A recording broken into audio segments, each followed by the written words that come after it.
Second classification of the industries on the basis of size.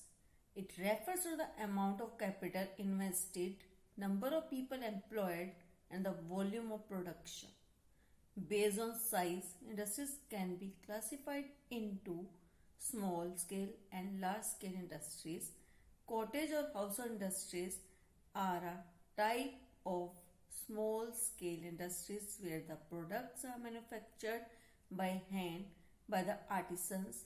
Basket weaving, pottery, and other handicrafts are example of cottage industry.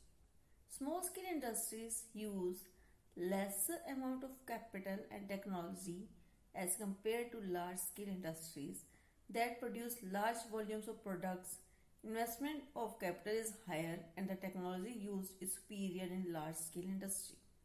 Silk weaving and food processing industries are small scale industries. Production of automobiles and heavy machineries are large scale industries. Size के base पर industries को हम 3 parts में divide कर सकते हैं. ये कितना कैपिटल, कितना अमाउंट ऑफ मनी इंडस्ट्री में इन्वेस्ट किया गया, कितने लोग उसमें वर्क करते हैं, कितनी उस इंडस्ट्री की प्रोडक्शन है, उसका क्या साइज है इंडस्ट्री का. उस बेस पर हम इंडस्ट्री को 3 पार्ट्स में डिवाइड करते हैं. That is cottage industry, small scale industry and large scale industry.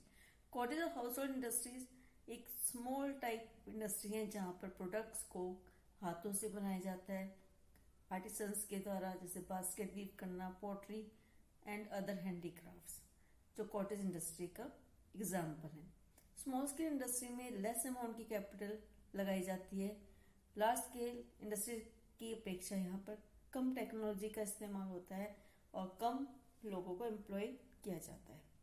Large की इंडस्ट्री में लार्ज अमाउंट में मनी इन्वेस्ट की जाती है. लार्ज एरिया में इंडस्ट्री को सेटअप किया जाता है. इन्वेस्टमेंट लार्ज टेक्नोलॉजी भी सुपीरियर और अच्छी टेक्नोलॉजी का यूज किया जाता है. यहाँ पे गुड्स का प्रोडक्शन भी लार्ज अमाउंट में किया जाता है.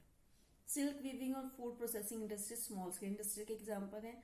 ऑटोमोबाइल्स और हैवी मशीनरी की प्रोडक्शन लार्ज स्केल इंडस्ट्री का एग्जाम्पल है.